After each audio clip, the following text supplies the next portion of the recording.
ఇప్పుడు కళ్ళ ముందు కనిపిస్తున్న ఆలయం మరికొన్ని గంటల్లో ఉండదు.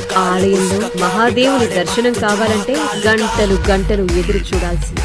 సముద్రుడు దాచి ఉంచే ఆలయం. నిష్కలంక మహాదేవునిగా పిలువబడతాడు ఇక్కడ పరమేశ్వర్. గుజరాత్ లోని భావనగర్ కు 23 కిలోమీటర్ల దూరంలో కొలియాక్ సముద్ర తీరం. ఇక్కడికి ఉదయం పూట ఎవ్వరు వెళ్లినా ఆలయం ఉందన్న విషయం ఎవ్వరూ కనుక్కోరు. కానీ సముద్రం మధ్యలో ఆలయం ఉంది అనటానికి మనకి కనిపించే నిదర్శనం ఒక్కటి, ధ్వజస్తంభం పైన ఉండే జెండా మాస్టర్.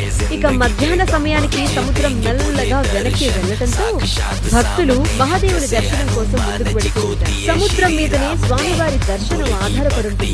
మహాభారత యుద్ధం తరువాత సొంత మనుషుల్ని చంపిన పాపాన్ని మూటగట్టుకున్నారు కాబట్టి ఆ విముక్తి కోసం శ్రీకృష్ణుడు కొన్ని నల్లని ఆవులను, వాటికేమో నల్లని జెండాలను కట్టి వీటి వెంట వెళ్ళండి, ఎక్కడైతే ఆ ఆవు జెండా రంగు తెల్లగా మారుతాయో అప్పుడు మీ పాపాలు